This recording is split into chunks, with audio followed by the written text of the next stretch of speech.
10분만 보면 미얀마 소식통이 된다. 미얀마 정보를 공유하는 에드쇼파르 뉴스입니다.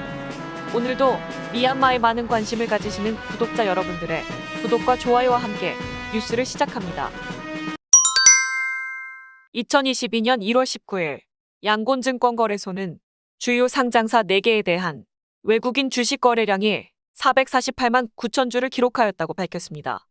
현재 6개 상장사가 있으며 언급된 4개 상장사의 외국인 거래량을 보면 FMI 445만 주, 미얀마 딜라와 경제특구 27,897주, 텔레콤 퍼블릭 5,445주, 에버플로우 리버 그룹 3,002주를 기록하였습니다. 2019년 7월 12일 미얀마 기획재정부사나 SACM은 양곤증권거래소에서 외국인 주식 거래를 허용한다고 밝힌 바 있으며 증권거래 전용 은행 계좌를 개설하여 규정에 따라 거래가 가능합니다. 하지만 SACM은 각 상장사에 설정된 외국인 주식 거래 제한 비율이 초과하지 않도록 모니터링을 하고 있으며 FMI의 경우 외국인 주식 거래 제한 비율인 14%를 초과하여 외국인 주식 거래가 일시 중단되기도 하였습니다. 미얀마 국세청은 2022년 23년 회계연도 미얀마 아웅바레이 국영복권 도소매 업체를 모집한다고 밝혔습니다. 올해부터 천자세 판매될 예정이며 관심 있는 업체는 2022년 1월 31일까지 양곤과 만달레이 지역 국세청 사무실에 신청할 수 있다고 합니다. 2021년 22년 회계연도 국영복권 아웅바레이 도소매 업체는 국영복권 판매 계약에 서명 후 3개월치 보증금을 지불하면 복권 500장 이상 유통이 가능합니다.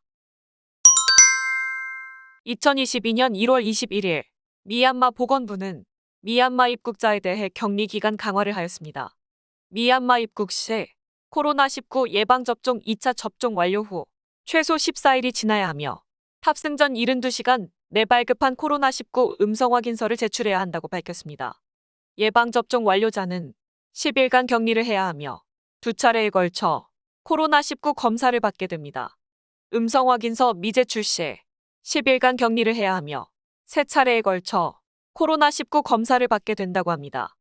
하지만 코로나19 예방접종 2차 접종을 하지 않은 경우 14일간 격리를 해야 하며 3차례에 걸쳐 코로나19 검사를 받게 됩니다. 격리 기간 중 확진 판정을 받는 경우 지정병원으로 격리 입원 치료를 받게 됩니다. 외교단과 유엔 관계자 입국 시 단독주택에서 격리를 할 수 있다고 합니다. 국가관리위원회는 반정부 세력들의 인터넷 접속을 차단하고 자금 흐름을 제한하기 위해 미얀마 내에서 VPN 사용을 금지시키는 사이버 보안법 개정을 준비 중이라고 합니다. 2021년 2월 국가관리위원회 교통통신부 소떼인 사무차관이 서명한 사이버 보안법 초안에는 인터넷 서비스 제공업체가 사용자 개인정보를 정부에 제공해야 하도록 명시가 되어 있어 여러 단체에서 강력하게 반대를 하여 주춤하였으나 이번 개정 법안을 보면 허가를 받지 않고 VPN 사용 적발이 될 경우 징역 1년에서 3년과 벌금 50만 짜세 처벌을 받을 수 있도록 하고 있다고 합니다. 이 법안이 적용이 되면 스마트폰 사용자 대부분이 유료 또는 무료 VPN 앱을 설치해서 사용하고 있기 때문에 체포가 가능하게 됩니다. 이미 심카드 발급 비용 및 모바일 데이터와 인터넷 요금제 인상 이후 본격적인 인터넷 통제를 하기 위한 준비를 하는 것으로 보입니다. IT 전문가들은 VPN 사용자에 대한 처벌 조항이 추가된 사이버보안법은 국가관리위원회에서 현금 갈취를 위한 기회를 만드는 것이라고 비난하였습니다. 또한 VPN 사용을 하게 되면 국가관리위원회에서 위치 파악을 하기는 힘들기 때문에 계속 사용을 해야 감시를 할 수 없게 된다고 설명하였습니다. 이런 VPN에 대한 처벌 조항을 만든 것은 국가관리위원회에서 모니터링을 하지 못한다는 반증도 되기 때문에 사용 시 개인정보 보안에 안전하다는 의미도 될 것입니다. 하지만 대부분의 무료 VPN은 개발업체의 비밀번호를 포함한 모든 개인정보가 다 넘어간다는 점을 알고 사용해야 할 것이며 유료 VPN을 사용해야만 가장 안전하게 사용이 가능하게 된다는 점도 유념해야 할 것입니다. 국가관리위원회는 발효도 되지 않은 사이버 보안법 초안의 조항인 VPN 사용자 처벌을 적용하여 단속에 들어갔다고 합니다. 양곤에서 이미 오토바이를 타고 가던 시민이 검문 검색을 당하면서 스마트폰의 VPN 설치 여부를 확인하였으나 설치되어 있지 않아 무사히 통과할 수 있었다고 합니다. 사이버 보안법은 아직까지 공식 발효가 된 법안이 아니며 2022년 1월 28일까지 인터넷 서비스 제공업체의 의견 수렴을 할 계획이라고 합니다.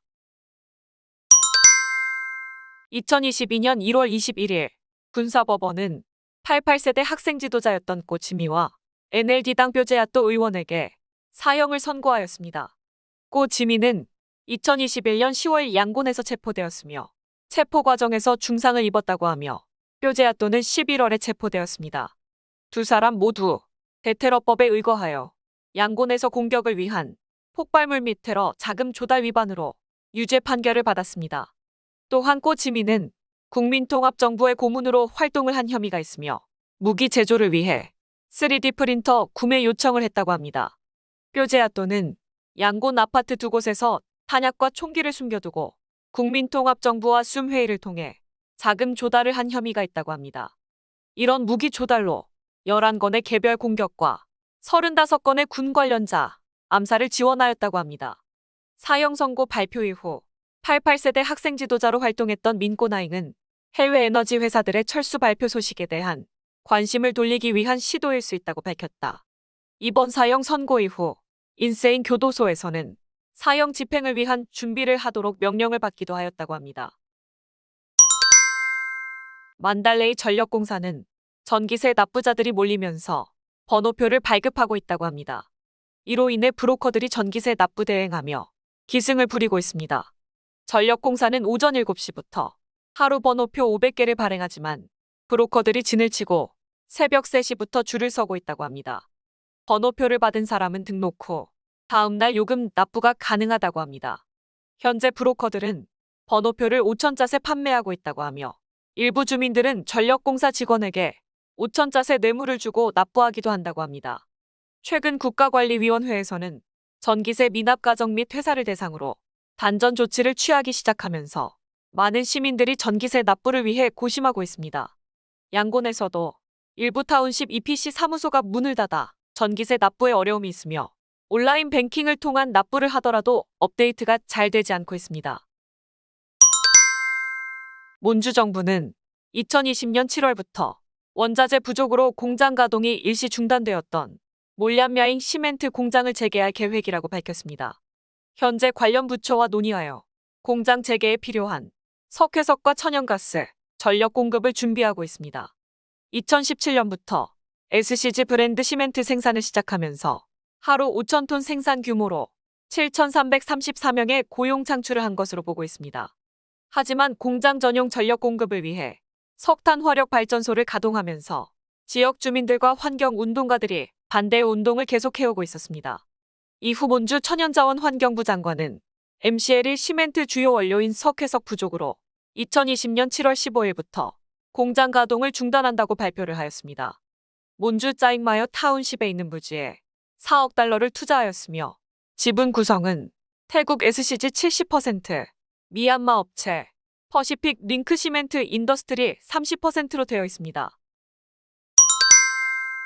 양곤 지역 교통위원회는 2022년 2월 1일부터 3번 고속도로와 까에빈 도로 교차로 교통체증 해소를 위해 대형 차량 전용 도로를 운영한다고 밝혔습니다. 대형 트럭과 고속버스들은 해당 구간에서는 전용 도로에서만 운행이 되어야 하며 고속도로 순찰대와 미얀마 고속도로 화물 운송협회에서 통제할 예정이라고 합니다. 첫 번째 대형 차량 전용 도로 구간은 인세인 타운십에서 4번 고속도로와 타옥잔 도로 구간을 통해 부 양곤바고 고속도로 구간까지라고 합니다. 두 번째 대형 차량 전용 도로 구간은 삐로드에서 까에빈 도로를 거쳐 양곤 만달레이 고속도로 구간까지라고 합니다.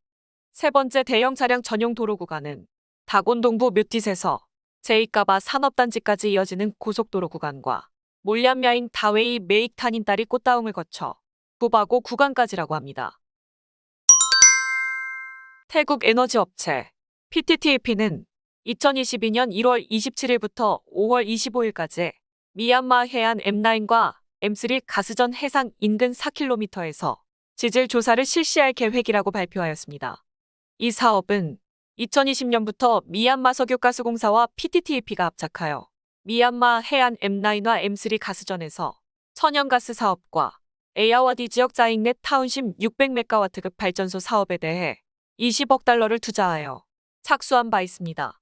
프랑스 에너지 투자업체 토탈에너지와 미국 업체 체브론은 미얀마 인권 상황이 악화되어 미얀마 철수 발표를 하였지만 야다나 가스전 사업의 지분 26%를 소유하고 있는 태국 PTTEP는 계속 사업을 진행하고 있어 가스전 사업을 통한 수익금 차단은 힘들어 보이고 있습니다.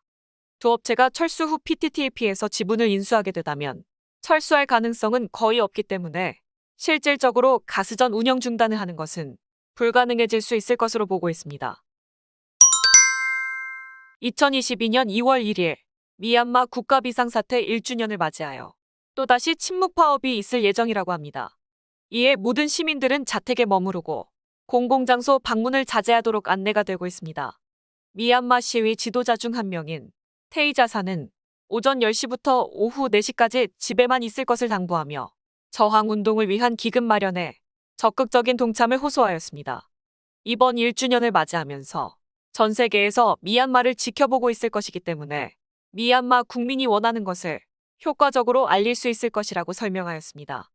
지난 12월 10일에 있었던 침묵 시위에는 텅 빈 거리를 촬영하던 사진 기자가 체포가 된 사례도 있어 가급적 당일 외출을 삼가하는 것이 좋을 것으로 보고 있습니다. 이번 침묵 시위를 앞두고 국가관리위원회는 국영 언론사를 통해 침묵 파업에 참여하거나 선동을 하는 자는 법적 조치를 받게 된다고 경고하였습니다. 페이스북에서 미얀마 국방부 관련 페이지와 계정들이 대거 제재 조치를 받은 이후 러시아 SNS인 VK를 통해 침묵 시위를 참여하는 미얀마 업체들은 폐업 조치를 할 것이라는 게시물이 올라오고 있다고 합니다.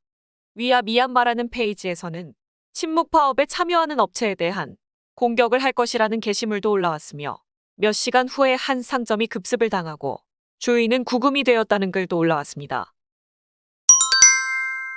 에드쇼파르 미얀마 뉴스를 끝까지 시청해주셔서 감사드리며 구독과 좋아요, 클릭을 부탁드립니다.